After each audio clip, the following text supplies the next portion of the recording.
everyone, and welcome to the new season of the Danish Esports Racing Championship, the Ferrari GT3 Challenge, round number 1 here at Monza. I am Connery Maddock, and I am joined by Justin Prince for this evening's broadcast. It's a new day, new season, Justin. Everyone getting themselves their footing here, at least in the practice session that we have going, but I can't wait to get this one started with the amount of sign-ups that we've had. Absolutely. Throughout the season, we'll see up to 119 drivers trying to compete for the highest prizes in all of iRacing. And it's a challenging racetrack and a challenging schedule. 8 races, each of them voted upon by the drivers and the fans entering each of these events. It's going to be an absolute challenge for some of these drivers because it will limit the amount of the preparation for some of the tracks, but it will also test, can they adapt quickly to the circuits? Yeah, in this series, adaptation is certainly the name of the game. We can see the schedule and the timings up on screen for you now. We can see that we're going to have 2 races here this evening, 2 25-minute races to sort out the points here coming towards the end of this first day of competition. Qualifying sessions for both races as well, so your result in the first race does not affect your grid position for the second race. Currently, we're just a couple of minutes away from that first qualifying session here, Justin. Currently in practice, though, it's Alexander Luritzen setting the fastest time of anyone so far by about 31,000 of a second, but still a very, very good margin for Luritzen, as he is, of course, your previous champion. Absolutely off to a good start here for the races for this season. But you also have guys like Lasse back up in the top 3 in the practice boards. He had the fastest pre-qualifying time heading into this week. He's in a 1:46.5. Martin Christensen, he's within a tenth of Aritsen at the top of the board. Sorensen and God also among the top drivers, all within about 1/10 of a second in practice so far. The times are blistering close. That means I think we're going to see some blistering close and quick action. Hopefully we will. Of course, this series is supported by the Danish Motorsport Federation, so it's great to get that sort of real-life influence here into what we do on the esports side of things. And it reminds me of other countries' motorsports associations also getting themselves involved in esports as well. It's fantastic to have that support from the guys that run things in the real world as well, Justin. It absolutely is. It can help you develop pipelines and develop ways for some of the iRacers or simulated racing drivers from across the world to find their way into the real world, to get that experience if they don't have it quite yet, and jumpstart racing careers. That is a huge opportunity for some of these competitors, and mind you too here, Connery, it has also led to a very substantial prize pool, one of the better ones I've ever seen in all of iRacing competition. Yeah, absolutely, and just take us through what's on offer, Justin. Well, to go through on offer, essentially, it is a first off, for the champion of the series, a test drive and a Ferrari 488 Challenge race car, as well as a test day in an FDM VW Skiroko, pardon me if I'm mispronouncing that, Cup racing machine. Shark Gaming PC, they will also be supplying a PC to the champion of the series, as well as 200 iRacing credits, and the all-important case of Red Bull. The second place competitor will still take part in that test, but they will also get only 100 iRacing credits, but a SimLab GT1 racing rig with some Red Bull, with third place also taking part in the test. 4th through 10th will also take part in that test, as well as the ESR Young Guns. That's the 13 to 18-year-old competitors, as well as chances to test in the ESR's simulators. If you ask me, the case of Red Bull is probably the most important prize there. I basically love stuff. But yeah, fantastic prizes to be given out at the end of the season to your competitors. Do very well in this series, but we are still a very, very long way from crowning a champion. Still round number 1 here at Monza to see where things lie in terms of the championship this time around. Practice is about to draw itself to a close, just 15 seconds remaining out there on circuit before we get that session swapped over to the first qualifying session of the new season, and we'll get to see our grid start to develop for the first race of the season. So checkered flag out there in practice, and only a matter of time before we get ourselves that qualifying session started. And of course, the name of the game here, Justin, especially when we come to the race, is going to be how the draft is going to affect things. There's so many long straights, so many wide open sections here at Monza, where if you're within 1.5 seconds of a car in front, you're just going to suck up right to the back of them. Yeah, very fast, very drafting heavy circuit, especially down the front straightaway, down into the first chicanes, as well as out of Ascari heading to Parabolica. That will allow lots of opportunities to make passes and overtakes, and make it important that you stay a part of the drafting train. So it's going to be a lot of pressure for these drivers to make sure they don't make mistakes in the technical portions of the track, so they can set themselves up to move up the grid. You see the practice times have been close though. Now the drivers have to focus on qualifying. Yep, they do, of course. They get themselves 2 flying laps here, solo qualifying, so they don't have anyone else on the circuit to help or hinder them in this situation, and just themselves and the track. We can see Stefan Overgaard for that Kinetic Racing number 4 Ferrari in his way down on his out lap right now. It's important just to get your footing here in terms of this qualifying session. Of course, the weather conditions right now, mostly cloudy, track temperature 36 degrees Celsius, so not the hottest out there.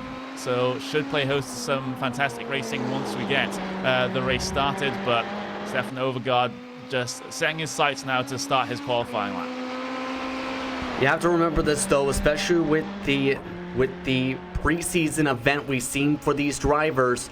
The first qualifying lap is the most important lap because it's at least a few tenths of a second difference between first to second lap because of how much pressure and heat you put inside the tires. Another thing to note too, with these clouds above the racetrack, that might affect some of the drivers when they go out onto the circuit. If it stays cloudy, you might see drivers stay out all the way to the dead end of the session and then jump on the racetrack. If the sun starts to come out, you bet we're going to see a lot of the competitors try and force their way onto the track. Yeah, a big wide line coming through the curve of Parabolica for Overgaard, getting as much exit speed as possible, as much momentum across the start-finish line to carry him all the way down the pit straight here. This is his first flying lap underway. You get your sights set at the end of this straight for the big old braking zone into the Retfilio chicane. On the anchors goes Overgaard, pips first apex perfectly. Second one, up over the curb you go. Careful not to take that one too aggressively, though it can upset the car. And then 100% throttle all the way down through Curva Grande. You do not want to lift here at all, really. And now, then next braking zone, of course, into the Del Roger as well.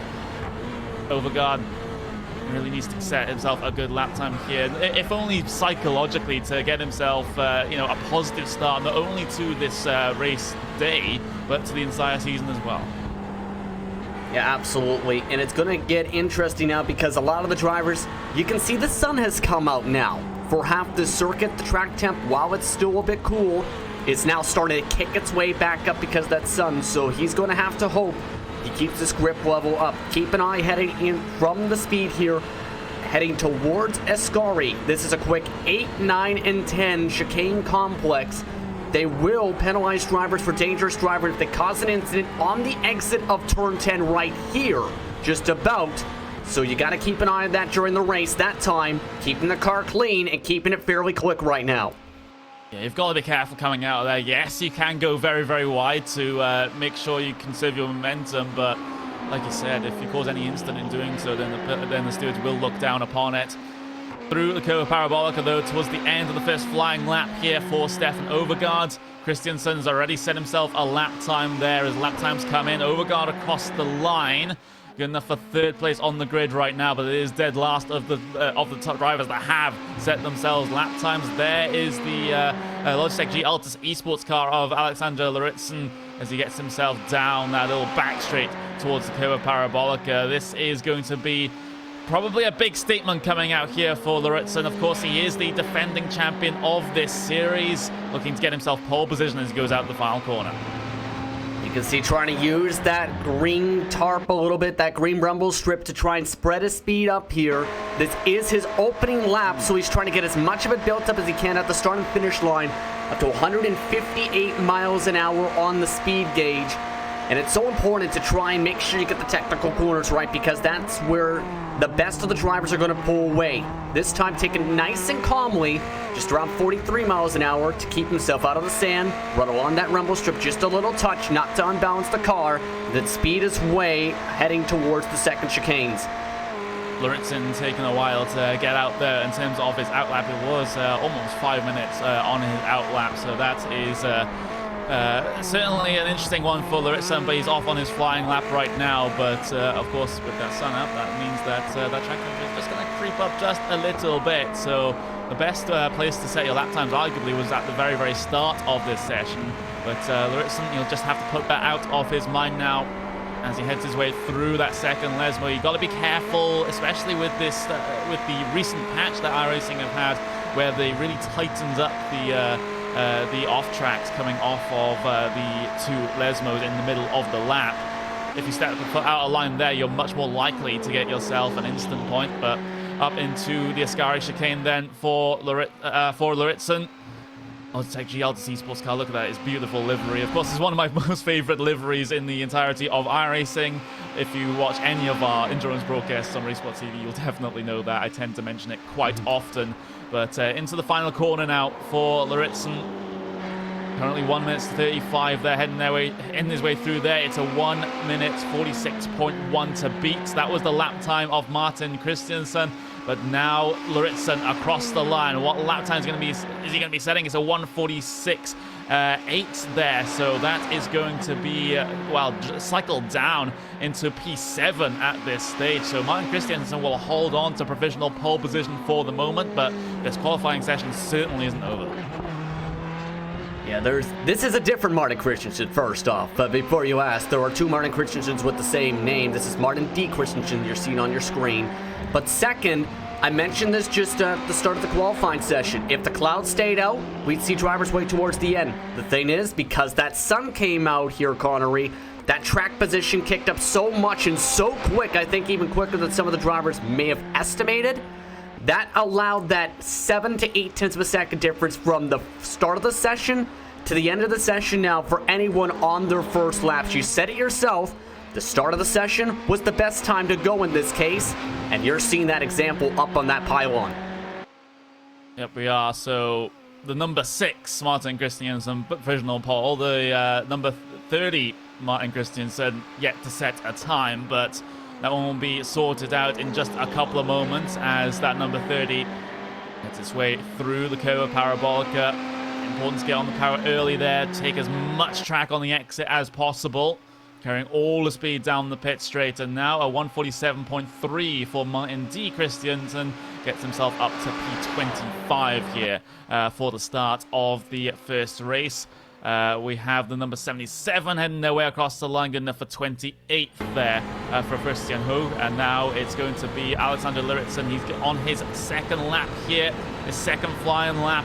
Is he able to improve on his first one? I'm going to take that one as a no. He'll remain in P10 here for the start of the first race. 3 tenths of a second difference first and second lap now, but every single driver has at least recorded one lap.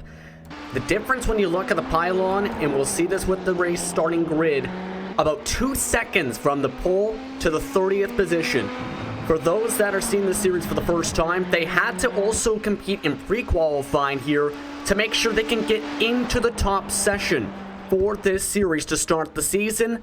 And right now they're in these drivers off to a good start with a lot of the times, including your second place driver currently getting a couple extra lap attempts around. Yeah, of course, you know, use all the practice time possible, and, well, that might be just as well considering that the tracks for these races aren't announced beforehand, so it's going to be relatively short notice that these guys will know exactly what track we're racing at race to race, so it's important to get the maximum amount of practice in. Lassie back, though. Currently in P5 in qualifying, he has enough time to get himself across the line on this flying lap to be able to try to improve, but we haven't really seen anyone improve on their second laps here, but hopefully this changes for the number 17. Can you improve on P5? Can you improve on a 146.5? He does not. Lap invalid there for Lassie back. That is unfortunate, and maybe, just maybe, it was the new track limits that had put a damper on his lap there coming through the Lesmos.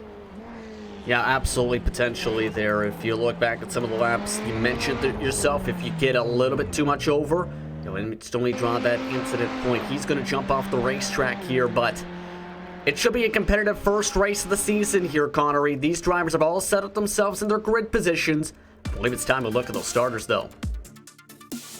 Absolutely, this is how the grid for the first race will look for the first race of the season here in the Danish Esports Racing Championship. Martin Christiansen, the number 6, starts in pole position here with a 146.1. Massive margin over Mikael Gard, and now we've got Lasse Sorensen and Dennis Lind consisting of row 2 here today. Lasse back will line up in P5 with Mikael Sondergaard in P6, with Marcus Jensen P7. Dali Jankovic will start in P number 8 here today, with Andreas Joachimsen and Alexander Luritzen starting from P9 and P10 respectively. Thomas Hergerson is in 11th position, Magnus Waston in 12th, with Matthias Woodschel in 13th position. He'll start alongside the number 5, Martin Bertelsen. Rounding up the top 15 is Nikolaj Jacobsen with Nick Madsen in 16th. Fredrik Jorgensen starts in 17th with Nikolai Servist in 18th. Stefan Overgaard all the way back in 19th in the Kinetic Racing car. He'll start alongside the number 10 machine of Bollingtoft in the top 20. P21 will go to Stefan Moller with Jacob Poblevic there in P22. Matthias Jensen and Olli Öster, P23, P24. Martin D. Christiansen will start in P25 with Mads Kjelsen in P26. Michael Pedersen in P27 with Christian Hope, P28. Christian Eriksson and Jim Brinkback will line up on the last row of the grid here today. We're just getting ourselves ready to get the race started now. Just a minimum of 20 seconds left to go. We're waiting for the currently number 17th place car to get itself to the starting grid, and then maybe, just maybe, we can look to get ourselves racing here for the first round of the season. It's an outside line start for your pole position sitter. Is he able to hold on? We're green flag racing for the new season of the Danish Esports Racing Championship. A fantastic launch from pole position. Martin Christiansen away very well, but it's a battle for P2 here. Lasse Sorensen around the outside of Mikael Gard. That's the battle for P2 into the first corner, into the second, and Sorensen's able to squeak himself ahead. And we got almost trouble. bumped out of the corner. And we do have contact about 11th on back. Some cars still going. Only one car had to go into the middle of the chicane. Everyone else was able to get through fairly cleanly. A couple drivers did get some front end damage, but everyone else able to get on forward. A fairly clean start here at the Monza Indy circuit. Now down into the Del Roger chicane, a couple of bits of side-by-side as we head our way through there. I'm seeing the number 18 of Magnus Vasterson not really making much progress. He's lost a couple of positions as there's a lot more jostling for position a little bit further back as well into the first Lesmo. We saw Olli Öster on the outside of Mikkel Pedersen there, as we can see that's number 18 of we have an instant further back though. Matthias Woodshow, the 029, has found himself a tire barrier on the exit of the second Lesmo. Yeah, and this is not his good start. He tried to send it deep to make a pass on one of the on the 30 car. Ends up sending it too hard. The back tires start to slide, and bye-bye goes the race car. And we got some trouble now in Ascari. Yep, we do. We have the number 25 involved in this one, which is Kjelsen. Mads Kjelsen. What's happened here? I think it's an incident with Matthias Jensen through Ascari. You can see it up on screen for you there. It was front to rear contact. Kjelsen running into the back of the number 21, spinning him through the corner. I think that one was accidental, if a little bit reckless there. So it's not deliberate, but it's sort of a brain fade. Yeah, I have to agree. A little bit of a brain fade there. Just came down like he wasn't there originally. They were side by side. I think he should have just backed off a little bit. It would have been clean. Instead, both their cars damaged, but already a good start for everyone up towards the front, though, as you follow along with the ninth place car. Yeah, on board with Nicola Jacobsen. I'm not entirely sure of the pronunciation there, but Alexander Lauritsen's getting himself involved in a little bit of battling. At least they're side by side between Marcus Jensen and Dennis Lind right at the front of this four-car train. And, well, these guys have severely dropped off the back of your leading pack right now. It's a leading pack of 4 cars, I count, and then the second pack consists of what you see in front of you. Jensen, Lind, Joachimsen, you've got Lauritsen involved in this one as well. That's the exact car that we're riding on board with just for a couple of moments, but now down the hill, back up the hill once again towards Ascari. Lauritsen just slightly positioning himself for a move there, just half a car's width towards the inside, trying to really scare Joachimsen at this stage. But it starts to get worrying for some of these drivers in this second pack that the front 4 cars have gotten away so easily. Yeah, that's in part, again, because of the incident to start the race a little bit in turn 1 and 2 that held up about 10th on back. Some of the cars in this group were the drivers having to check up from that, but now you have to keep an eye, though, on how much speed they're going to be able to build. Right now, their speeds are not as quick, I have to note, compared to the top 4 by about a couple miles an hour in this drafting train. The lap time's about 2 seconds a lap off, and that's leading to some moves from some of the drivers. Lauritsen, he's got one done. The second in the same corner, just half a car length alongside Dennis Lind there. He's going to get crowded off just a little bit, but I think Dennis Lind had the line, so Lauritsen will just have to take the one pass instead of the 2 here, but that second may still be imminent. Look at how close he follows through Curva Grande, sets up for the move into the Del Rogers and Kane. He's looking for that car's witness space on the inside. He can't find it, but deep on the brakes. Jacobsen's going into the back of him, pushes Lauritsen wide, and that is not what Lauritsen would have expected there down into the Del Roger. He was looking to pull off the pass and not get shoved out and lose multiple positions. Yeah, he tried to force it way to the bottom underneath. Dennis Lin thought this is not a good move, try to cut back to the high side. Problem is, somebody was trying to fill that hole already. That was Jacobsen that was trying to late break his way to the corner to take advantage of that opportunity on the high side. By the time he realized that Ritson wanted back on that lane, it was too late, and Ritson having to take the escape route a little bit there and loses multiple positions. It was a risky move to try and get it on Lind in the first place. The risky move leads to him falling to the 3rd drafting group. Yeah, certainly too risky if you ask me. Yes, there was barely a car's width of space on the inside there, but certainly not comfortable enough of a space to be able to negotiate the pass. I think that in that if he was going to go for that move, that was always going to result in an incident, but right now it resulted in an incident that we perhaps weren't expecting with a car behind. Just going a little bit deeper, trying to fill the space exactly as you mentioned it. But 20 minutes remaining now. We are getting ourselves on towards lap number 4. Martin Christensen leads this one still from pole position. Lasse Sorensen P2, Lasse back P3, Mikael Gard in P4 here. That's still top 4 cars. And then everything else behind seems to still be a very, very big question mark indeed. And now Lauritsen, he cycled himself back as a result of that incident, and now he's at the head of what is basically your 3rd train here today. Yeah, Lauritsen all the way back in 11th position. As you look at the rest of the positions cycle through, Woodchill, we've seen him have troubles in the first lap. 25 machine having troubles in Ascari on the first lap, and Sodegaard, it's been a disaster run for him so far. He started in the 6th position. And that Radicals Online machine is way off the trap by 22-something odd seconds. But you're following along with Madsen right now. If you're in these drafting chains at the moment here, Connery, you kind of just want to keep in the tire tracks. If you think you're quicker, take the position if you feel like you're holding them up, if you're being held up. But honestly, when you're this far back from some of the lead cars, the strategy game might be just stay in the tire tracks, use the trap to your advantage.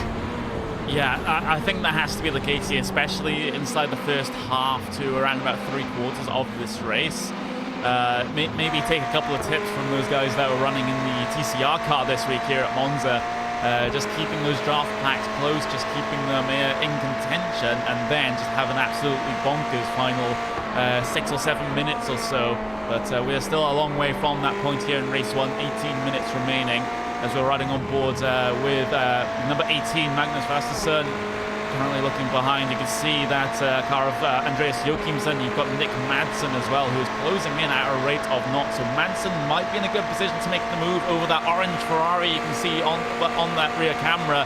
And now Nick Madsen decides to go down to the inside of the red Ferrari, the color all Ferraris should be, of course. And now be able to complete the pass coming through there. Looks to cut back off the corner. Joachimsen struggled for traction there, trying to get the power down, and gives the opportunity right back to Madsen as he tries to look around the outside of Curva Grande. And Madsen's now in a situation he needs to make this pass, and now he's getting squished onto the grass. Not what you want to see if you're a driver early on, just on the 5th lap around the circuit, but he had to get the pass done. Look how much that Magnus Waitson has already pulled away. The difference was half a second last time by between him and that orange machine that is now dropping back in the drafting group. Yeah, next car looking to get himself past is Lauritsen.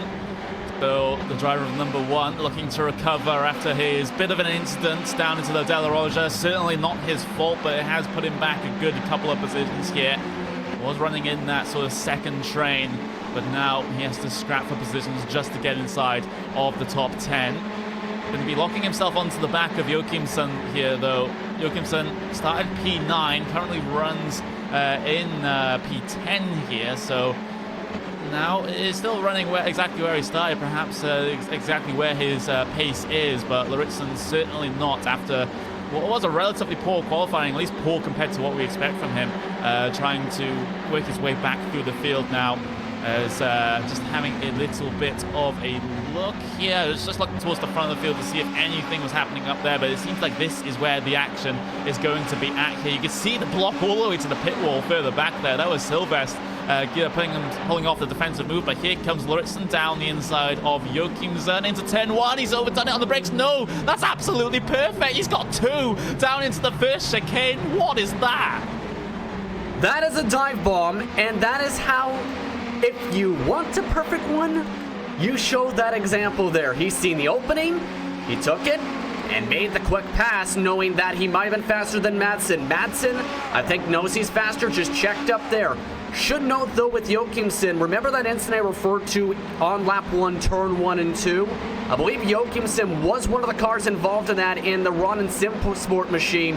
And if you look towards his front end, especially toward the right and left side front fenders, that car is suffering some damage. That is affecting him, I think, on the straight line speed, and that's why he is now dropping so much in the pack and struggling to keep up with the draft.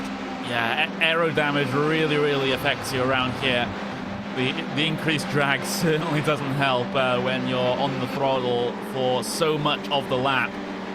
Jorgensen going to be the next car in line trying to work his way past. That's the number 8, Fredrik Jorgensen, but not able to make his way past just yet. What Joachimsen basically needs to do is just try and keep himself in this draft as much as possible, try to mitigate the damage that he has received. He's got the double toe now from both Lauritsen and Madsen, so he should be still in a relatively comfortable spot here as long as he can keep in this pack. Yeah, that's the main thing. Here's the problem, though. Everyone else knows he's struggling with some aerodynamic damage, meaning he's not going to be as quick down these straightaways. You see how much he's already losing down from the back bumper of the car in front. If you're the drivers behind, you're thinking, I can't afford to stay behind. I got to find a way to send it down. You see that move towards the right side to show the nose saying, I want to make a pass soon. Problem is, he just can't do it. He does have a teammate behind him after the next car in the group, but it's not looking that great at the moment if you are that orange machine. Yeah, it doesn't look great at all, but still, got to keep yourself in contention, still in P11 as it stands. So even if he drops back a couple of positions, it'll still be a decent race considering the damage for that number 19 car.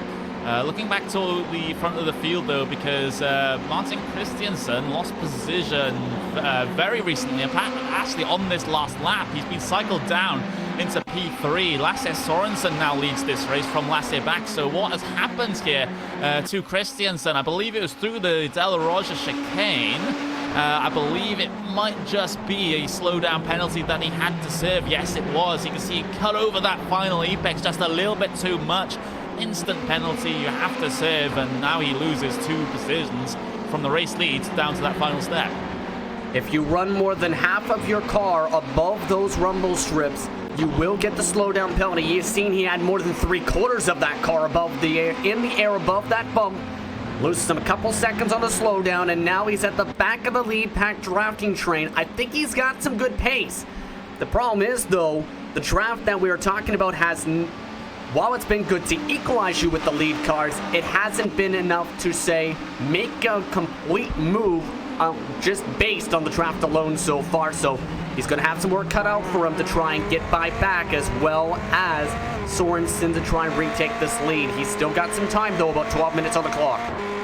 Yeah, so not really panicking just yet, but he has lost the advantageous position here. He's lost the track position. Now he has to be the car that makes up the positions instead of defending the positions. So, you know, it's a bit of a change of mindset that needs to be made, but I'm sure Christensen's going to be able to manage, but pushes wide a little bit there, coming through the exit of the De La Rocha chicane. So pushing hard to try and keep himself in contact with these top 2 cars.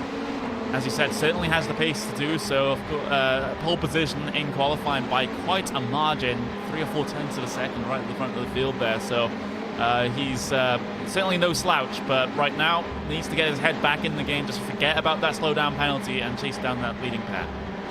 He's also actually second in the pre-qualifying in preparation for this week.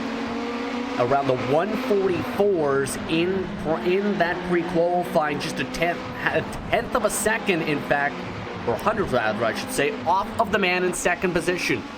So the pace is absolutely there. He just, however, needs to find a way to keep in tow of Back's draft, try and use that down the straight to pull him, then try and counter-react during the technical corners. At this point, though, he struggled a little bit on this lap. He is just at the edge of Back's draft, not what he wanted to see, and Back has got to run. He does have a run. Will we see a challenge for the race lead into turn one? Lassie back to the outside. Nope, not quite. A little bit too tentative there into the braking zone. Sorensen forced to go defensive, but didn't really need to do so in that situation. Back gets a terrible run off the corner, and there is Christiansen now locked onto the back of the driver in P2 right now. Through Curva Grande they go. Christensen sort of half a car's width towards the outside there. Going to be losing a bit of speed though as he gets himself out of Curva Grande and onto the brakes, then in towards the Teleroger. You can see how deep Lassie back went, and that might give the opportunity now to Christiansen, but he can't find the run, can't find the line, and now your leader has gained a couple of tenths of a second over both of them. Yeah, he had to check up to make sure he didn't run over the back end of Back, and this has been a terrible sector 1 and 2 on this lap so far. Hitting that orange rumble strip along the exit of turn 2 to destabilize rather the back end to start the lap. Then you seen moments ago, had the same thing on the second part of the chicane. Now, he's barely keeping up with the draft to Sorensen. This has been a disaster lap for him, but this is what Christensen might have been hoping for. He was losing the back end of Back because he struggled off of Ascari and off of Parabolica compared to the other two race cars, it seems, so far in this draft. He needs to find a way, I think, around Back to have a shot here. Back, he's going to need to have a good couple of laps to keep up with Sorensen. Yeah, Back, he's around about 7/10 of a second away from your race leader right now, so he is feeling the tail end of the draft, so Back, he doesn't have to really panic just yet, but still needs to keep the speed up, because otherwise if he loses just a little bit more time, maybe another 1/10 or 2/10 of a second, he will lose the draft to your race leader. But as it stands, still feeling the effects of it. So now as that pack looks to try to tighten back up, Sorensen's doing a good job at the front of this race right now, is keeping that gap where it is. Back not really able to make much progress, but the thing is, he's focusing on trying to catch back up to your race leader, but he has Christiansen all over the back of him, trying to work his way through. I think at this point you have to focus on your marks, though, not think about the car behind, because right now, at this point, if you focus more on your back rear mirror and trying to block the runs of the driver behind instead of focusing on your marks and keeping up your own overall pace, you're going to go backwards, and you're not going to be able to win this race. You seen that run last time by out of Curve de Lesmo to try and get the speed up. You can't just focus on the back end. You've got to focus on what's ahead and try and chase that carrot on a stick, so to speak, and that's what he's trying to do at the moment. Close to a slowdown, though, to Ascari. And very, very wide out of Ascari as well, using all the track limits possible. But Back now, he had a very, very good middle sector, so he's able to catch up now half a second behind your race leader onto the brakes into that final corner. So certainly still within contention here. Sorensen, he had a couple of laps just to, have a little bit of breathing room to set his own laps, but now Back and Christiansen starting to close in once again. The draft keeping things close together. We've had news that Nikolai Silvestre has been penalized their 30-second stop and hold penalty for that driver, which is unfortunate for him. I'm just having a look to see where he is running right now. He's in P13, and he's instantly going to serve that one down onto the pit lane. Yeah, that is one of the orange machines. That is a Ronin Simsport car now having to serve that penalty. So this is going to really hurt him in terms of the running order. Not what I think that team wanted to see. His teammate having aerodynamic damage, and now him with a very long slowdown that would drop him to the end of the board. Yeah. It's always so tough when you get such a penalty, especially in a sprint race where you don't really have the time later on in the race to try and recover things. It's not like an endurance race where you have 2, 3, 4 hours to try and recover position as a result of a penalty. Nope, you just cycle to the back and you have 6 minutes to do what you can here at the end of the race. So Unfortunate for Silvestre, but sometimes that's the way things fall in racing sometimes. But leading pack, though, the trio still working their way around, and we're coming up to 6 minutes to go here, just inside 6 minutes. And Sorensen just, well, he's having the pressure piled onto the back of him at the moment. He's lost his 7/10 of a second lead. It's now down to around about 2.5 tenths of a second. So it's basically imminent in terms of the time that he'll have to try to defend here, because at some point, Lasseback will have the run, and at some point, he'll have to go for the race lead. And it might have to come to a dive bomb, because it's been difficult to try and get an exact move so far. And he's got himself another run down this front straightaway. You can see that Sorensen knows it. The outside he goes, Lasseback for the race leads. He's going to run out of road out in the second apex though, and oh, there's a little bit of contact there further back with Christiansen, a bit of a tap, but nothing more. These guys look to try and go side by side through Curva Grande, but Christiansen instead keep himself in contention here. He can duck back into that draft and maybe get a run into the De La Roja chicane, but not quite going to go for it just yet. But Lasseback, you know, that outside line into the first chicane is always optimistic. You have to hold yourself alongside and make sure that you have the inside line for the second apex to have a chance there. But I think he just overdid it a little bit, just the smallest of margins through the first apex. Yeah, indeed, right. And that just was way too tight to try and make that move up on the top side. He tried it, but you need to essentially he needed to essentially try and squeeze the driver down to the bottom part of the curving of turn 1 for the first part of that chicane. Instead, he got squeezed up, and now he's going to need the full 3.5 estimated laps or so to have a shot to win this race. He's going to have to put some qualified / hot laps down to have a shot. Should note, by the way, that penalty we mentioned before involving Nikolai Gervais, I should say, it was with contact with Martin Bertelsen, where he tried to dive bomb it from behind. That was at the 5-minute mark of this race and ended up causing a 3-car incident. Ooh, yeah, that's why that penalty was so severe. 30-second stop and hold penalty for Nikolai Silvestres. Looking a little bit further back, we've got Joachimsen there as the battle for P11 and P12. So Frederick versus Andreas here in this situation as they head their way down the pit straight. Joachimsen going to be in a pretty good position here, maybe to make the move, but not quite yet. It would be a dive from this far back.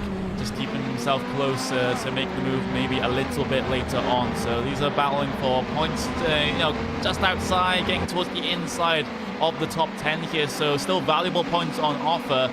It's just which order this battle for P9, 10, 11, and 12 turns out.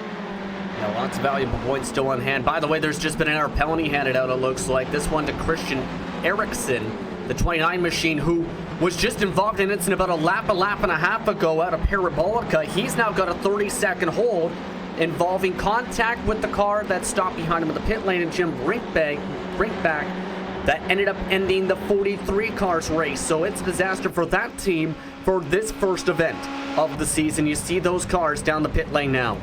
Yeah, it hasn't been great, Ericsson. It's the worst feeling in the world as a driver when you're just having to sit in your pit box for so long and just seeing everyone, at least on your left-hand side in this instance, just streaming by. You can just count the lost positions every single time and, waiting to get yourself back out there on circuit to try and recover something from this race. But I don't think there's a lot he can do with only 2 minutes left remaining. But riding on board, though, on board with that Ferrari of Martin Christiansen, then pole position sitter was leading the vast majority of the early part of this race, but slowdown penalty meant that he got cycled back into P3, but he's looking for a little bit of a higher step on that podium. We've got about 2 laps to go here, so 2 laps to decide who wins this race and what order that podium will finish in. But Lasseback a bit too much there on the exit of the first chicane. Going to lose a little bit of time as a result, but he is still, more importantly, gaining on Sorensen. And Sorensen's slow. He's very, very slow. Sorensen's going to lose the race lead. There goes Lasseback around the outside, and so is Martin Christiansen looking for the position as well. But Sorensen just loses one there. Was that slowdown penalty coming through the first chicane for the number 15?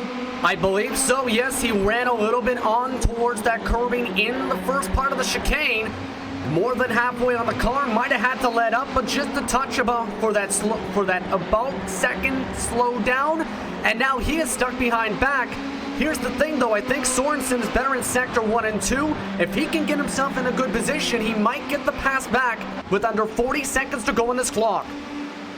Absolutely, this race is now coming to a head. The intensity has started to go up bit by bit by bit, and now as we get ourselves basically a corner and a full lap to go here for the first round of the Danish Esports Racing Championship. Who's going to come out on top? It could be any one of these three. Lasse Sorensen, Lasse Bak, and Martin Christiansen. Sorensen very deep there into the Parabolica as your leading trio head their way out of the final corner to start the final lap here today. Lasse Bak, he's going to come under threat here down into turn 1. There's that Altus Esports car of Sorensen big on the rear view camera. He's going to go to the right hand side, driver's right hand side, out into the grass. 2 tires in the grass for Sorensen. He gets himself positioned back in towards the first chicane. The contact between the 2 race leaders. Sorensen spun in front of them. They all make contact together. That is a huge moment there, as now Martin Christiansen looks to try to get back to the lead of this race. He's off the circuit though, and now basically it's a huge amount of confusion as regards to who is leading this race right now. Sorensen comes back onto the circuit there, albeit with a huge amount of lost positions, but Lasse Bak still leads this race somehow with the amount of contact in turn 1. Mikael Gard, he's gone from P4 up into P2.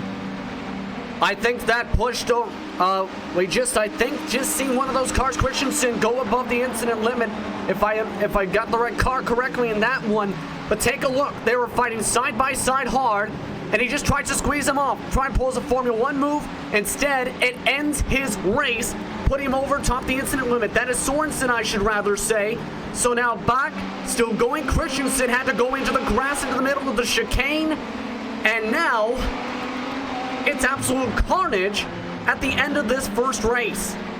Absolutely. Lasse Bak, though, he's able to be the last man standing in that huge incident there into the first chicane. He's losing a lot of time here, but thankfully it's just one more corner to go. If it was an extra lap, then Mikael Gard might be able to come across the line and win this race, but it wasn't to be for Gard with that big incident with the top 3. It's Lasse Bak coming across the line to win the first round of the Danish Esports Racing Championship. We have another race to go this evening, but if that is anything to go by, then we're in for a treat. Yeah, I should note this is going to be unofficial results. This is going to have a lot of conversation. But man, oh man, a drag race for some of these positions. Wason in 6, Lorentzen, he's had an up and down race inside the top 10. Man, this is an interesting way to start off the season, I have to say. Starting off the season with drama already.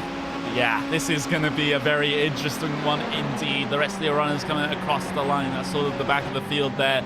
The positions just outside of your top 20, but with all that over and done with, we'll have to go through your unofficial, and we have to stress unofficial, race results. Lasse Bak wins there by about 0.8 of a second over Mikael Gard, and Marcus Jensen will come away with the final step of the podium. Dennis Lind will finish in the 4th place position here today, with Martin Christiansen pole position, leading the first half of the race, but with that contact down into P5. Magnus Rasmussen in P6, with Alexander Laritzen P7.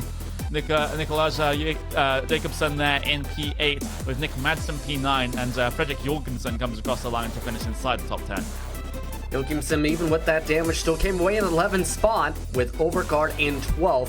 Ole Oster in 13th spot. Martin D. Christensen finished 14th. And 15th, it was Michael Peterson with Jakob Hodovic in 16th. Matthias Wutschel in 17th spot after crashing on the opening lap.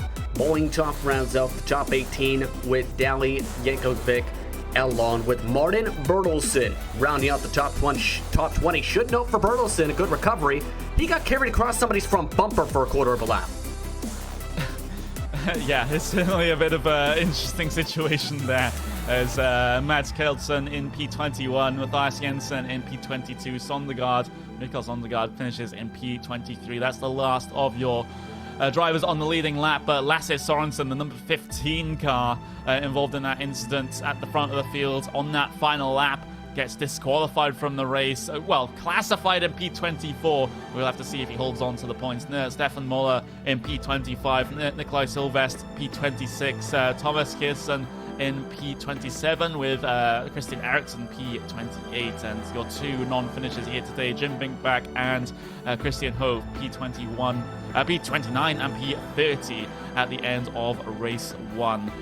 But we're going to take ourselves a little bit of a break here. That was race 1, but let's see what race 2 holds here in the Danish Esports Racing Championship. Join us for that in just a couple of moments' time where we get qualifying started.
Vinderen af Danish Esport Racing Championship får chancen for at komme ud og køre i en ægte racerbil på Jyllandsringen.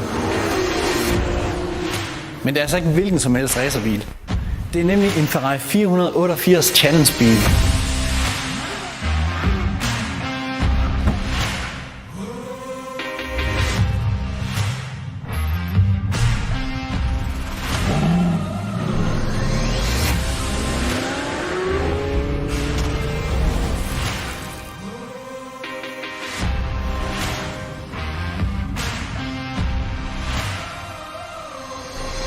Går du med drømme om at komme ud og prøve en ægte racerbil, så gå ind på esport-racing.eu og tilmeld dig DERC.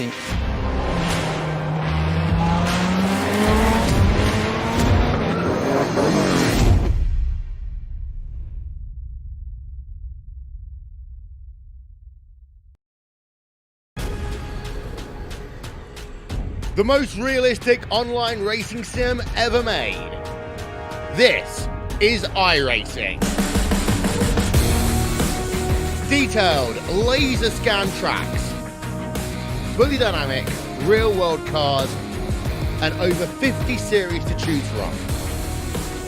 6 online world championships offering over $400,000 in annual prizes. This is the original esport racing game. This is iRacing.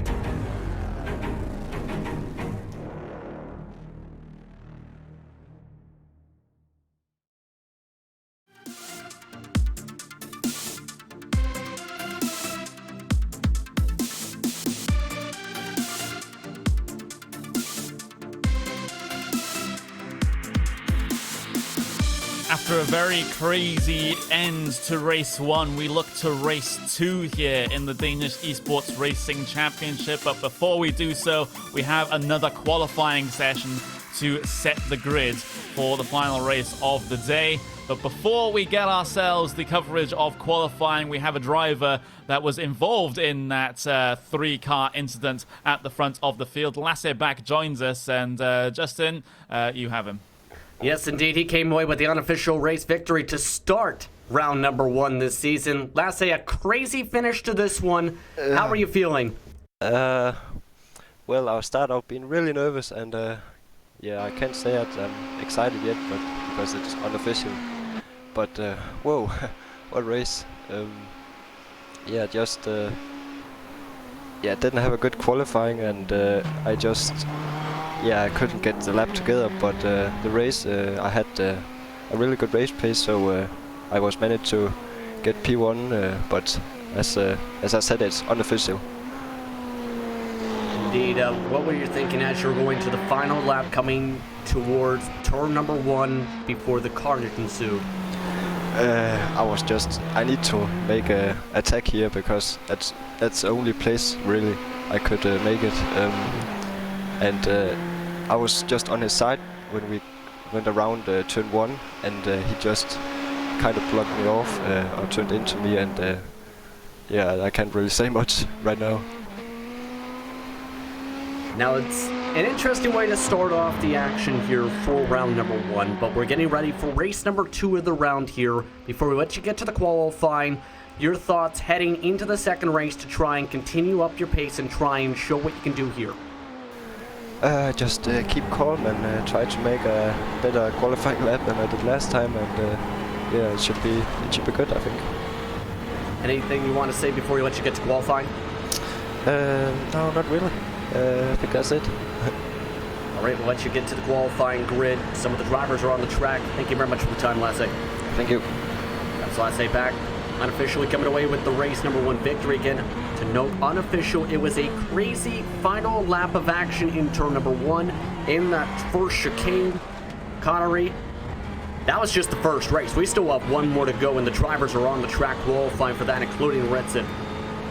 Yeah, absolutely. I can't wait to get this one started, that's for sure. We're right on board with Lauritsen then, as he's on his first flying lap right now. Just to give you a bit of news in terms of that incident, of course it is being investigated by the stewards, and looks like they haven't quite come to a decision just yet here, it seems. So we'll definitely let you know if there are any alterations to the race result there. But Sorensen's going to be in the naughty chair, I suppose, at least in terms of the stewards. But let's see if they apply any penalty to that one. But you know, off that one now and into this qualifying session, Alexander Lauritsen, of course, didn't really have a great qualifying during that previous session, so hopefully he can string up a better lap together here in this one to get himself started further up the field, because it seems like track position is the name of the game here with the whole pack racing that we have.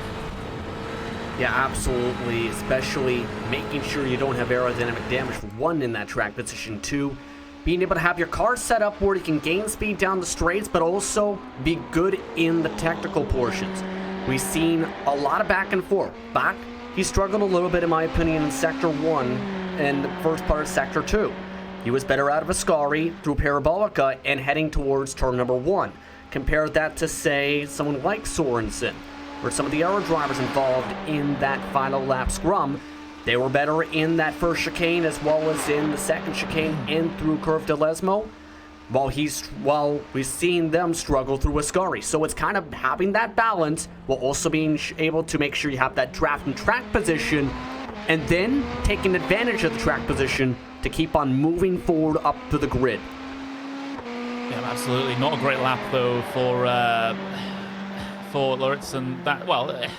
I was going to say that, but it looks like he's been able to improve things slightly as he gets himself within 1/10 of a second of your current pole position sitter, Mikkel Sundergaard, there, setting a 1:46.613. So things looking a little bit tighter here in qualifying than they did in the first qualifying session that we had.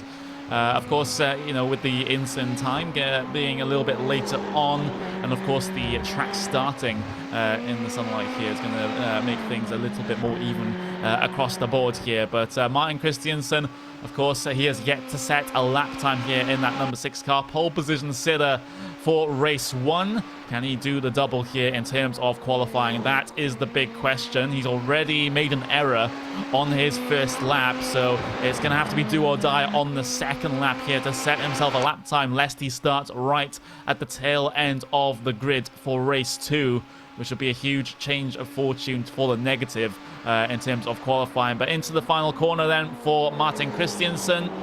He's to nail that exit off the corner.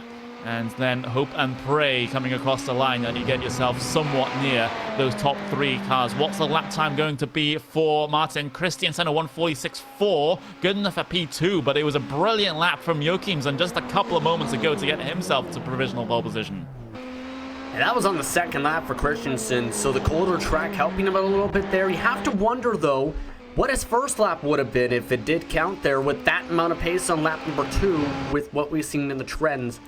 So the colder track seems to be benefiting some of these teams and drivers at the moment. We'll see what Overgaard now does in this kinetic racing machine. Yeah, he's heading his way through the Ascari chicane right now. So a kinetic racing car going very, very wide off the corner, kicking up the dirt there on the outside as he heads his way into the grass. But the instant point, sort of the track limits there on the exit of Ascari are very, very lenient indeed. So it's weird on this track. You have strict track limits when it comes to the first and second Lesmos and across the chicanes, but out of Ascari you can just go as wide as you like, trying to carry all of that momentum through. But Stefan Overgaard across the line, a 1:46.8, a decent lap time there, gets himself inside of that top 10 to start this second race. Well, if he remains there, that will be, but he does drop down into P11 as Matthias Woodshow gets himself into P8 in this situation. So we're still waiting for lap times from the Martin D. Christiansen and number 23 Marcus Rasterson comes across the line, and he sets himself a 1:46.8, so good for the top 10. Still waiting for Brinkback, still waiting for Lasse back as well, same with Jensen. Yeah, his first lap, same situation we've seen before for Christensen. Did not have the count, but we have a pole sitter. It looks like Miguel Gard having a great lap. Yep, great lap indeed. Is just 35 thousandths of a second faster than Sondergaard. So things very tight at the top of the field in qualifying here for the second race. Lasse back though, race winner last time out. Is he able to get pole position this time around? A 1:46.405, not quite good enough for pole position, but good enough for the second row on the grid. I don't think he'll be complaining about that. I don't think so either. Good track position to start. Make him P3 because Sodegaard is actually up in that position, going 3/10 quicker on his second lap. This colder track, I think here, Connery, is really helping compared to what we've seen in race number 1, because with the colder track, that usually means higher speeds. And when you think about it, a lot of the drivers normally cool down their tires on their out lap. They've been building up a lot more speed for the straightaways for the second lap, and I think that's helping on lap number 2s for drivers' qualifying attempts today. On the go across the line, well, he is basically the opposite to your point right now, as he does lose time on that second lap, but Martin D. Christiansen looking to work his way through as well. Certainly has enough time to be able to get this lap in, so he's going to at least get another shot at improving his qualifying position. Currently sitting in P20. So's Jim Brinkback as well. He's in P24. He's coming towards the end of his lap as well. So it looks like these drivers will be able to get it in before the session draws itself to a close. But Martin D. Christiansen, of course, we've got 2 Martin Christiansens in this race. One of them, well, leading the race for the early part of the previous of round 1, but Martin D. Christiansen looking to try and channel the energy of his namesake, I suppose, as he heads his way into the pit lane. So that's not exactly channeling the energy, but still, he won't be completing that final lap in terms of his qualifying here. And it looks like everyone is just about done here. So we have our grid set here for race 2 of the Danish Esports Racing Championship. This is what it looks like. Mikael Gard will start in P1 here today, with Mikael Sondergaard starting P2. So the two Mikaels at the front of the field. Then we have Lasse Back, your previous race winner, starting in P3. Andreas Joachimsen in P4 here today, with Martin Christiansen having to start in P5. That's exactly where he finished at the end of the first race. Lasse Sorensen P6, with Alexander Luritzen in P7.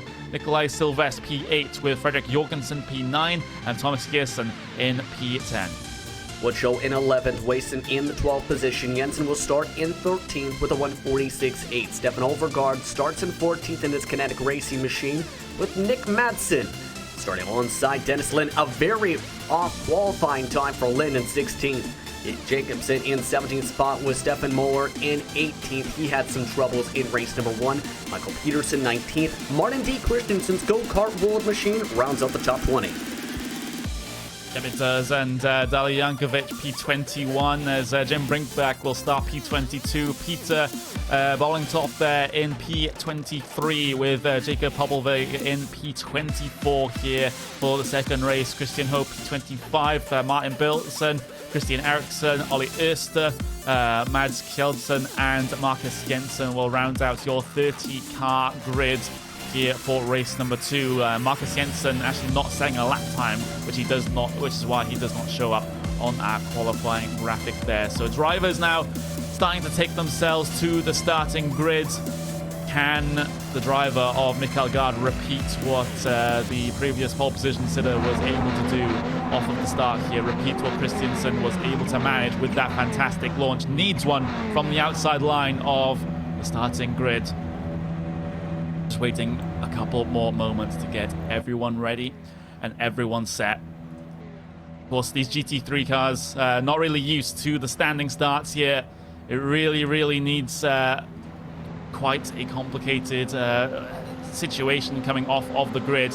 As now the engines will rev, we'll get race 2 underway here in the Danish Esports Racing Championship. Gard gets away well, so does Sondergaard, but it's also all closing up a little bit for P3 there. Lasse back, looking to try and get P2 there. Jokingsen looking to try and get himself down the inside. We might see a little bit 3 wide in towards turn number 1, but they all get through relatively okay. Sondergaard will stay in P2. Jokingsen gets himself up to P3 from P4 on the grid as we're single file off the corner. I don't see much contact a little bit further back. It looks like we're through relatively cleanly, but just as I say that, we do have a car that's had a couple of moments. That is the number 27 car down in the back of the field that's been spun across. That no, it's not number 27, I believe, but we still, yeah, we've had him have a couple of moments there into the chicane.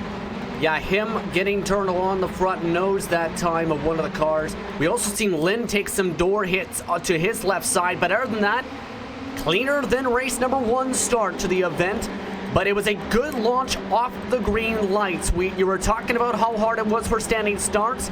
You have to balance the mix between being able to manage what RPMs you have while holding in that clutch while making sure you limit tire spin.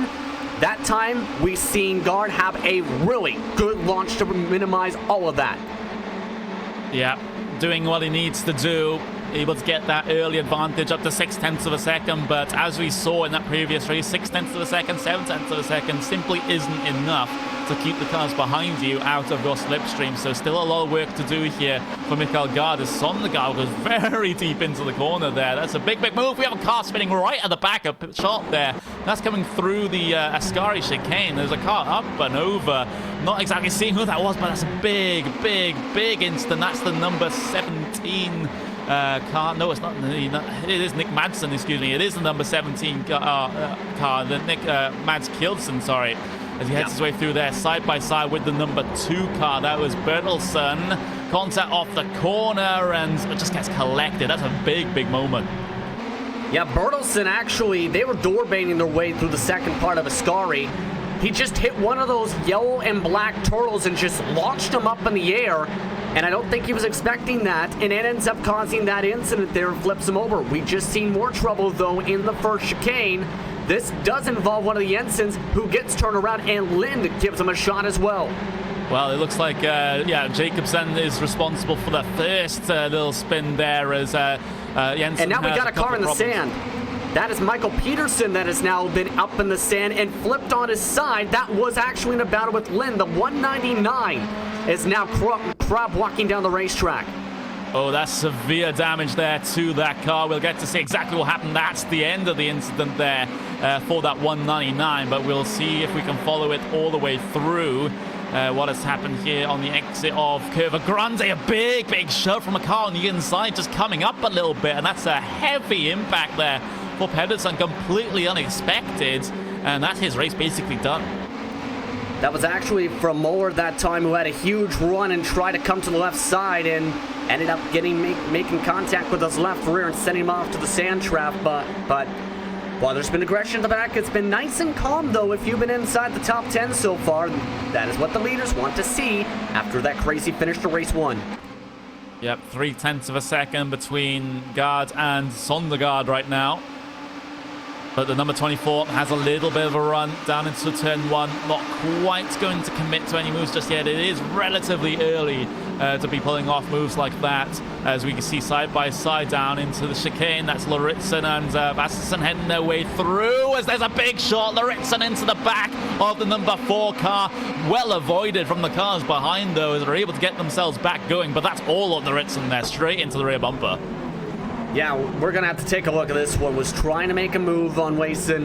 You can see, try to go for the switchback instead. Goes right to the back bumper. Wason able to keep that car stable and minimize the aerodynamic damage, but you're 100% right there. That is on that Logitech Altus Esports machine. Yeah, so Lauritsen involved in an instant early on. We have side-by-side Rasmussen Madsen down the inside. That's the first Lesmo there, able to get himself through relatively cleanly. As into the second Lesmo they go. Still absolutely nose to tail for these cars in this particular train.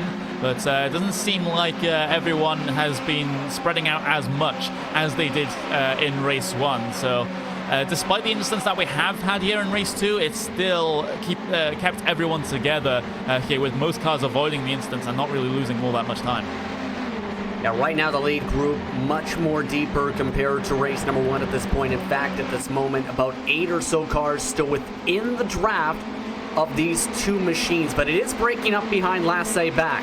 You can see Gard as well as Sodergaard and Sorensen all doing well so far. However, I mentioned this in race number 1. Back has really struggled out of the first chicane, it seems, on the corner exit off of turn 2.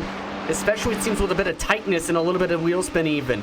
That has separated that group out as the lead nearly seen a dive.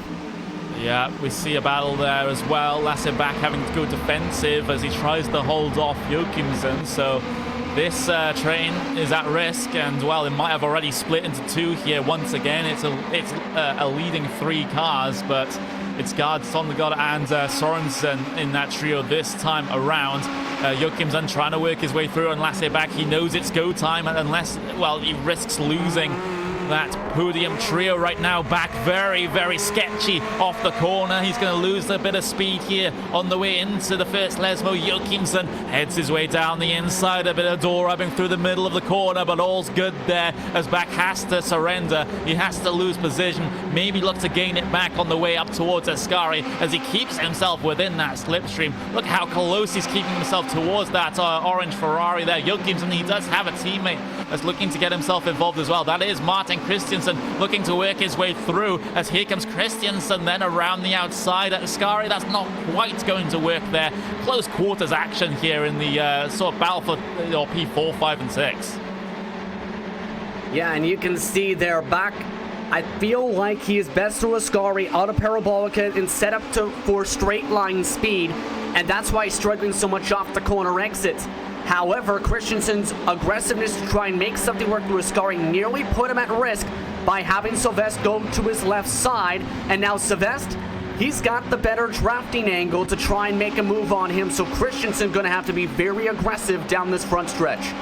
Yeah, Sylvester towards driver's right-hand side, but the thing is, doing that, Christiansen does have the draft of the 2 cars ahead, so he's able to hold station, but can Sylvester complete this one on the brakes into the first turn? Is he going to run out road? Oh, look at the bumping, look at the banging coming through the corner. Christiansen is able to hold on to position, but this one certainly is not done just yet. We have Fredrik Jorgensen looking to work his way around the outside of Curva Grande, all over the back of that number 10 car, looks to find the angle into the Della Roja, but Sylvester also looking for a move quite far back on Christiansen, but neither of these guys able to get themselves set up to be able to bring it side by side through 4 and 5.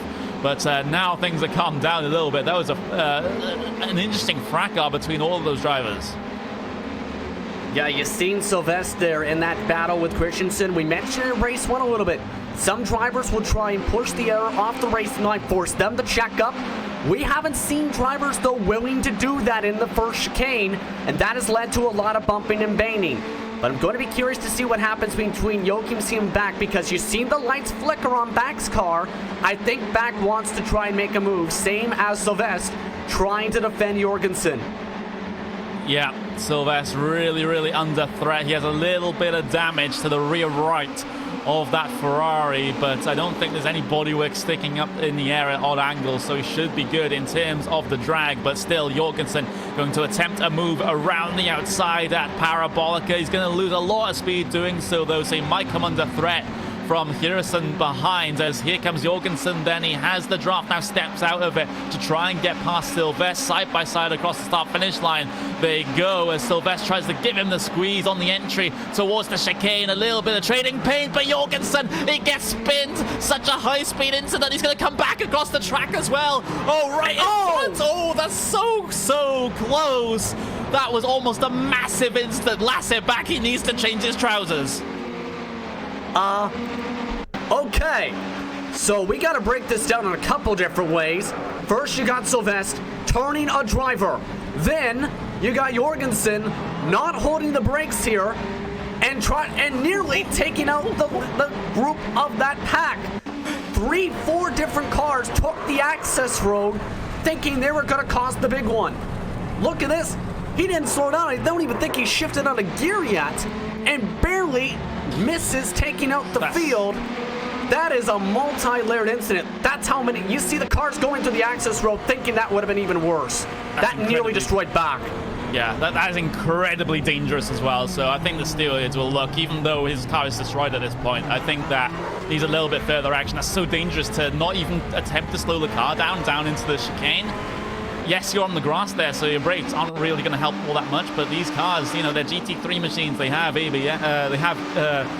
Well, they're GTE machines, excuse me. So they don't quite have, you know, all the assists required to get that car stopped. But still, it's still such an awkward situation. There's, oh yeah, that's a big incident. That's a big incident. But yeah, even though these cars are GT3 cars, so they're going to have ABS to try and, you know, at least get some slowing down power on the grass there. But still, you can see Christensen's view of it. That's scary. That's very scary. Yeah, that was absolutely terrifying. You can even tell up here I'm surprised that wasn't as big as it could have been with how much speed he was carrying. He was still in the 150 pluses miles an hour range. But Back is now under attack meanwhile. Joachimsen was able to get the preferred line after the first chicane. Yeah, battling continues, but I don't, you know, see how anything can capitalize on that one. But Back towards the outside of Joachimsen into the Della Roja chicane, but Joachimsen's going to hold on to the position for now, keeping himself at the front of this 3-car train for P4. Of course, we do have to keep an eye on that 3-car train for the race lead, but they haven't really been giving us that much action, at least through the first half of the race. But as we learned from race 1, that front pack does start to come alive. About 5 or 6 minutes to go. So definitely pay attention to that one, but still, Back. I don't know how you can get your heart rate down after that. I believe he's still in the waiting for interview room, but I think he's going to be focused more on this battle. I'm curious to see what he's going to be saying after this if we get the chance. But yeah, that I would have seen. That was in any other situation could have been a race-ending scenario. Meanwhile, for second, things are shaking up. Yeah, Sorensen on the defensive. Meanwhile, Lasse Back has been able to get himself past Joachimsen. That was done down into the Parabolica, but Joachimsen will have a line back here as we'll see ourselves, Sondergaard and Sorensen. This is going to be the main battle. This is for P2 out there on circuit, as now Sondergaard towards the inside simultaneously. The blocking move there from Sorensen. They both had the idea to go to the right-hand side of the track, and that's always such a dangerous situation because you have absolutely no time to react as the car behind that. Yeah, you have to basically it's trying to outsmart the driver and challenge them, so to speak, a little bit there. And that time, it's able to challenge them to get the spot. We also are seeing, by the way, that second group of drivers we were referring to, the Back Joachimsen group, they've been going back and forth for that position 3 times in the past 3/4 of a lap. Yeah, but right now we're seeing quite a few black flags being handed out, to be fair. We've seen Nicholas Jacobsen get himself a black flag, 30-second stop and hold. Same with Stefan Moller as well. So penalties starting to come through from the opening couple of laps here, but I'll be very interested to see who, that a penalty or come through. Maybe for both the drivers there for that big incident down into the first chicane, because the first spin was a massive squeeze from the car on the right-hand side, but there's no excuse for the lack of braking down into turn 1 when you're out of control. Yeah, I'm curious to see about that too. It's looking at the very least, and we will see a penalty for Seves. That was coming for sure. I'm not sure quite yet if we will see a penalty for Jorgensen there, because while you can say he's going to be on the brake, the counter argument they can try to make at least was they're on the grass. They could try, but it was still a crazy situation. On the bright side, this battle was still going on because they barely missed him.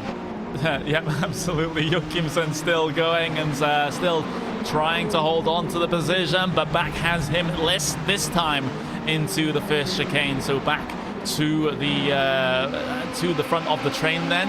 You can read that in two different ways. Hey, there we go. But as Martin Christensen right on the tail end of this one as well. So this race is all about the trios. And here comes Sondergaard. Look at the big old move into the Della Roja. That is a statement of authority if I ever saw one. Just completely catching Mikael Gard sleeping. Yeah, now this is going to be an interesting battle. That was from first to third in that first sector, by the way. And we've seen him have that gigantic advantage at first, was trying to break into clean air. Looked like he was nearly able to do so. The problem is, though, the drivers behind him were able to get much later on the brakes, send it in harder, use his draft. He also had a bad run off the corner, had to do a bit of a slowdown and let some of the cars on by. That lost him the one spot. And then we've seen the second spot also lost in the span of this lap. Not a good first sector again. As you can see, Sorensen on your replay, he knew that there was the chance to make the move, sent it up the inside, and Pro React Esport driver just gave it to him. Yeah, not really fought all that much. I think he was just, realized what the situation was and just like, oh, you've caught me out, and you have, the advantage coming into the chicane, so there's not really much point in fighting side by side, especially considering you risk losing the race leader if you fight a little bit too much. But now, as these three cars sign once again onto lap number 10 of this race, about 6 laps to go in this situation, so well over the halfway point of this one, as Sondergaard now second in line. Of course, that's exactly where he started as well, but Lasse Sorensen, he leads this race now, Sorensen. He started in 6th place, so that's a fantastic race 1 so far, race 2 so far from Sorensen. He's doing a lot of good work. Yeah, Sorensen, we've seen how good he was in the first race in terms of speed before that craziness on the final lap. Question is, can he close it out in race number 2? They're all the way off in the stand at this point, trying to keep this momentum up. But you have to be concerned about the incidents. We should note there is a 17 incident cap limit per race. Sorensen did exceed that limit in race number 1 in that final lap.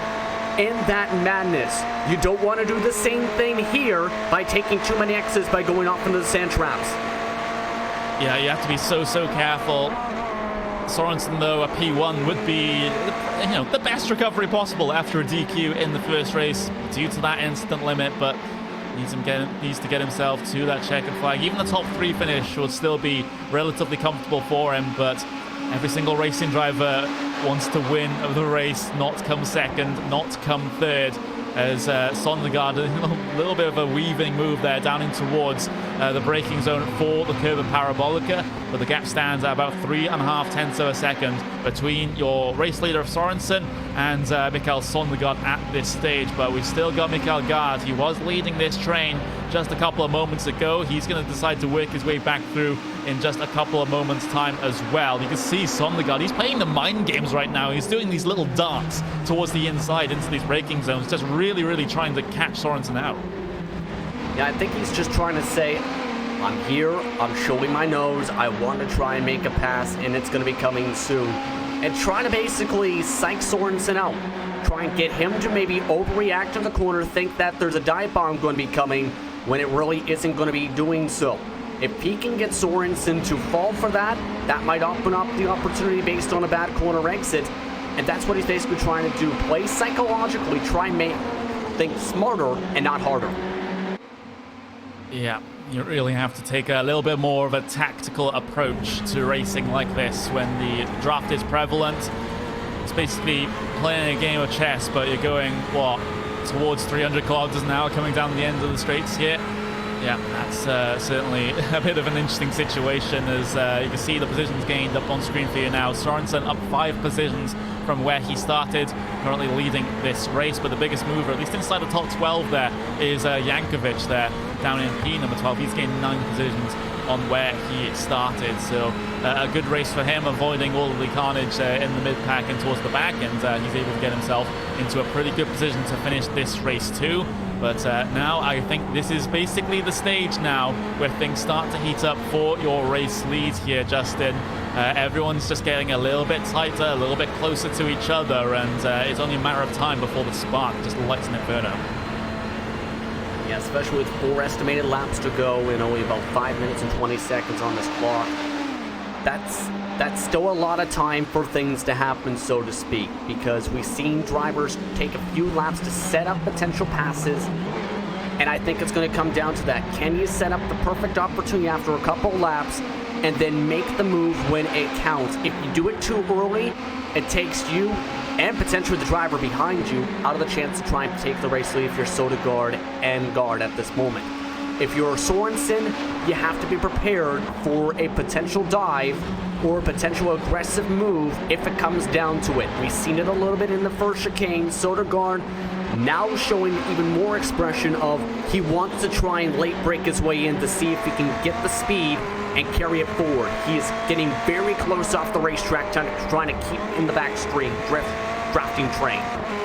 Yeah, trying to find the edge of the track limits wherever they may be is Sondergaard, trying to gain as much time as possible, get himself in the best position to make this pass comfortable for the race lead, because if this battle gets drawn out any further, then there's a bit of a higher chance that Mikael Gard will be able to pick up the pieces. So if Sondergaard does want to get himself to the race lead at this stage, he needs to make it clean, he needs to make it relatively simple and not risk losing yet more positions and losing time to that second pack as well. That's currently sitting around about 4.5 seconds off of them. So still have to be careful here at this stage of the race. Next time across the line will be 3 laps to go here, all taking that characteristic wide line off of the curve of Parabolica. Of course, Sondergaard not really getting the best of exits there, so Sorensen's able to get away just a little bit, as you can see the weaving going down the pit straight there, trying to break the draft, but I don't think Gard's going to be close enough to make a move this time around. Neither is Sondergaard, but still, he goes so deep on the brakes there, that Sondergaard, deeper than the entirety of this train, and he's really making it work for him. Yeah, usually the saying is slow in, fast out, right? The thing is, though, he's been able to send it in so hard while also making sure he makes the corner well. He's been only losing about half a car length on corner exit compared to, say, losing 2 car lengths if you don't do it right. So he's been able to maximize that brake bias and braking zone to its very limit to keep up. Should note, there is a lot of scrambling that's been going on in the 3rd drafting group. This is 7th or 8th on back at the moment, that has been going back and forth side by side for the past couple laps. Madsen works his way through on Lauritsen. Oh, Madsen very well held onto that car, though. Very, very sketchy off the corner. Now here comes Jankovic as well, the biggest mover in your field so far, looking to gain at least another position here before this race is done and secure himself inside of that top 10. So, you know, if he's able to do so, it would be a brilliant race from that 111 car, but Lauritsen is no small feat to try and get past, of course, defending champion in this championship. And now Jankovic looking to make a move in towards the Ascari chicane, towards the outside. He decides to go, but it's so tough to make a move around there, so he has to drop back behind and live to fight another day. It's going to be 2 laps remaining for these guys next time they head their way across the line. But back to the race lead. Sorensen's doing a good job at the head of this field, but it's still maybe not going to be enough here. Sondergaard really feeling that draft. You can see it just sitting in that toe, just drawing himself right to the rear bumper of that Ferrari towards the outside. Then Sondergaard deep on the brakes, the characteristic late braking move from him, not able to work out in this instance with 2 laps to go. I think he needs to be about a car length closer by the time he reaches the white flag to have a chance to make the move. Right now, he's just not close enough to even make a safe dive without causing potential incidents. So if you are right now, Sondergaard, just stay within the draft and try and time it up. You cannot afford any mistakes or slowdowns if you are in that Radicals online machine. And there's a chance they can actually shed Mikael Gard right now at the moment with the way they have been running in Sector 1 and 2, the top 2, compared to the Prologue React car.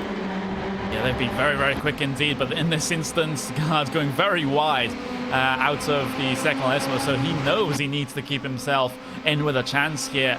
He might not have the sort of single lap pace of Sorensen and Sondergaard, at least in terms of the race here. Of course, he was pole position in qualifying, but he's just biding his time, just sitting just a tenth or so of a second back, just waiting for these guys to start to battle it out or wait for a mistake, which might have just come through there for Sondergaard. He's pretty slow off of the Ascari chicane, and now Gard might just have an opportunity here.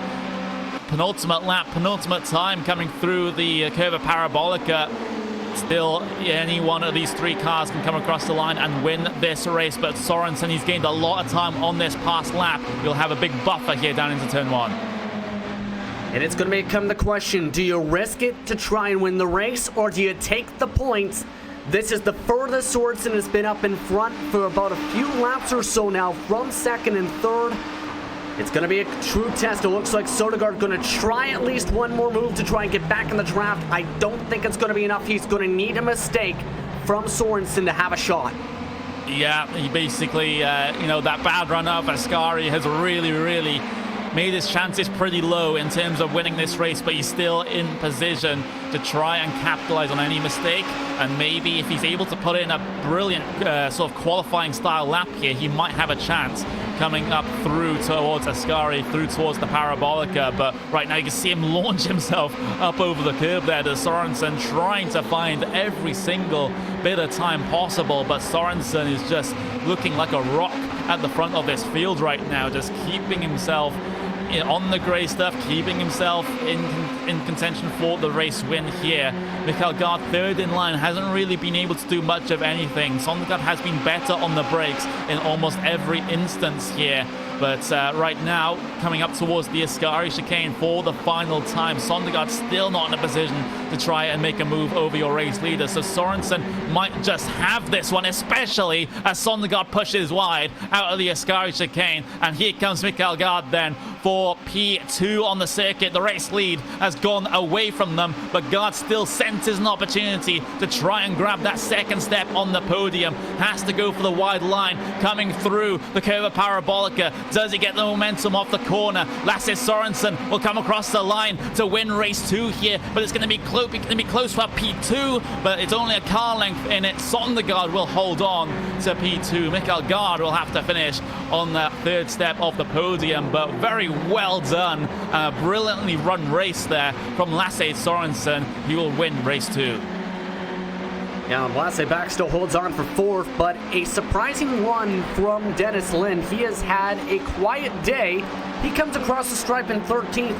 Remember, he was one of the top drivers throughout the preseason event and is someone to be notable because he is a Lamborghini factory driver. A rough day today to start the season. A very rough day indeed, but as the driver's now on their cool-down lap, Sorensen for that Logitech G Altus Esports car, the winner of race 2 here today, and that is a brilliant recovery from the disqualification at the end of race 1 due to the instant point limit. Great run for Sondergaard as well, great run for Mikael Gard, and Lasse back, after winning that first race, comes home in P4 here in the second one, so he's had an absolutely brilliant 2 races, and depending on how the maths works out, he might just be your championship leader coming towards the end here. That's the thing, it's might. Remember, there was a lot that happened in race number 1 that opened up question marks into how points are going to be settled after the first round of this one. And it looks like Sodegaard's saying, you know what? I want to do some burnouts too here. Either way, may as well celebrate, because he finished on the second step of the podium after he finished near the back of the grid in race number 1. Yeah, absolutely. As the celebrations starting to finish now, Sorensen works his way out of that position. And here is your unofficial race results for race 2 of the Danish Esports Racing Championship. Lasse Sorensen wins for Logitech G Altus Esports by 7.5 tenths of a second over Mikael Sundergaard. That Radicals Online car coming home in second place. Polag React Esports, though, will get P3 with Mikael Gard. We've got Lasse back. Your race 1 winner finishes in P4 here for race 2. Martin Christiansen P5 with Andreas Joachimsen in P6. Magnus Vastersen in P7 with Nick Madsen P8. Alexander Laritsen P9 with Marcus Jensen for that Team Redline finishes inside the top 10. In 11th spot today, it was Deli Jankovic in the second race. Martin D. Christensen finishing in the 12th spot. Dennis Len, very quiet run in 13th spot with Stefan Obergaard 14th. Boytoff in 15th with Jim Brinkback in 16th. Christian Hogue in that 77 machine involved in an incident in the first lap or so. Finishing 17th. Christian Eriksson in 18th. Matthias Jensen in 19th. With Jakob Polovig in 20th position.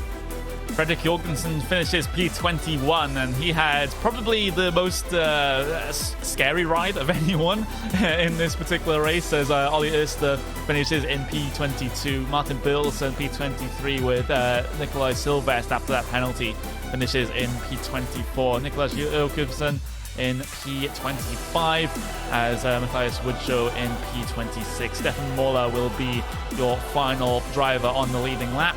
Thomas Hirson in P28, Michael Pedersen and Mads Kjærtsen in P29 and P30 respectively. So that's going to be the end of race 2. That's going to be the end of all the races here this evening for the Danish Esports Racing Championship. But don't go away, because we do have the post-race show coming up just after this.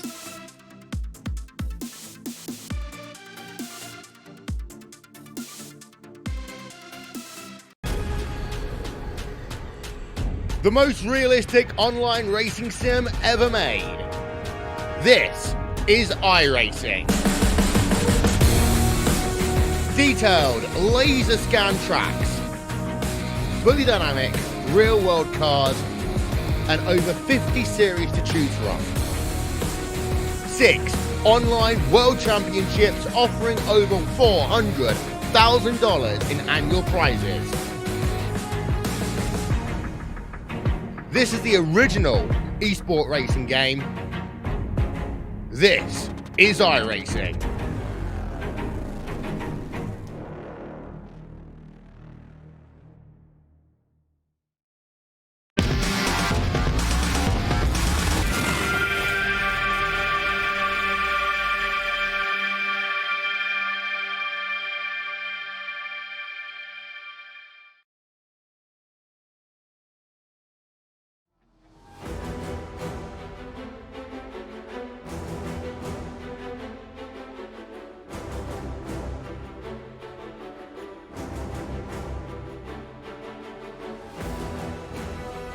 We had 2 races action-packed here in the Danish Esports Racing Championship.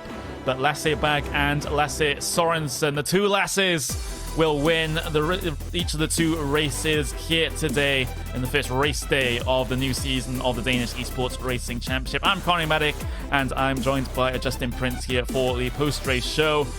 There's some awesome racing that we've had here today. There's no other way to put it, Justin. Yeah, some crazy racing, a crazy finish of the first one, but some nice clean racing in the second one. And a very good finish for a lot of these drivers, some good recovery drives after some rough first events. But that's what I like about this format, with having a second one for a second shot, to add some points and to have a recovery, to give yourself a good momentum bounce back and put yourself in a good mood after a good run. Guys like Sodegaard can put themselves in that category after the second spot. Some good racing today. Yeah, brilliant racing indeed. Some close racing as well, but of course helped very much due to the draft here, keeping everyone in contention, keeping everyone close together. We do have a couple of interviewees just waiting for us to get them into the commentary booth here. I will just move Mikael Sondergaard up into the commentary booth, and Justin, you're standing by with the driver that finished in P2 for race 2.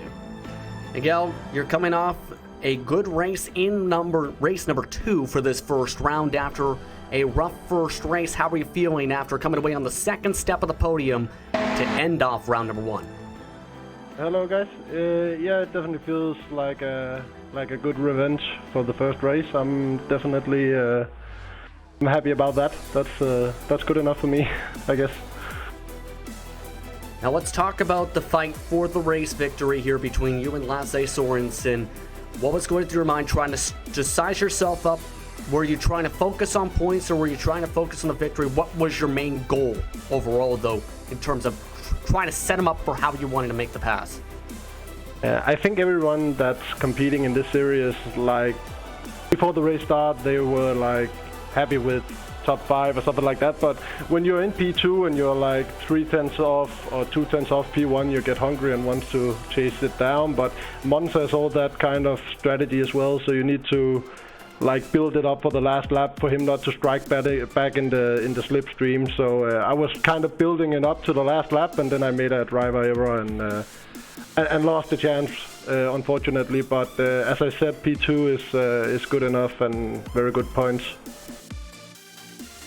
Yeah, good bounce back after race number 1 with the ups and downs in that one.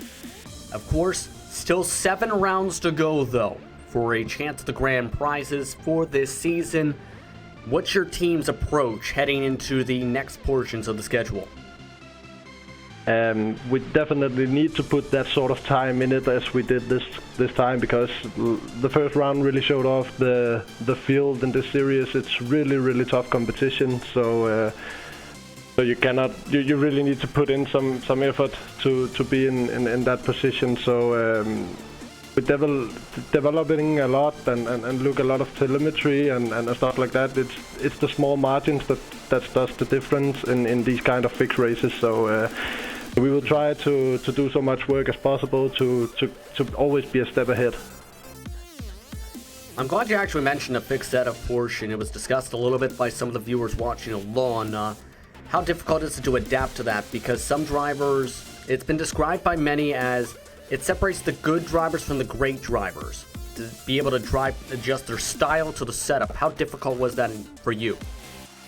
I think it was okay, because the setup was not so far off how you would set it up yourself. So the Ferrari Fix series is just like a baseline setup with a full tank of gas. So it's kind of difficult to drive, while this is proper setup for everybody to drive. Is really drivable.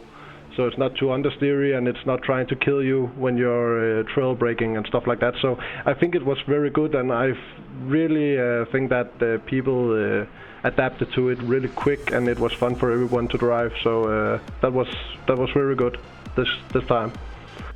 Definitely looked like it was fun this time. However, there are still 7 rounds to go.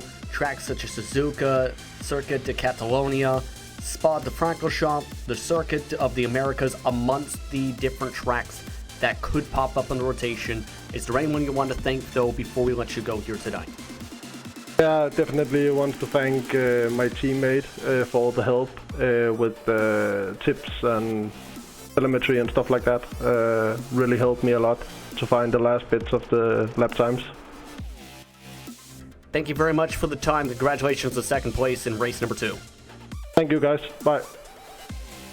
That's Mikael Sodergaard coming away second in race number 2 for Radicals Online. Back over to you, Connery.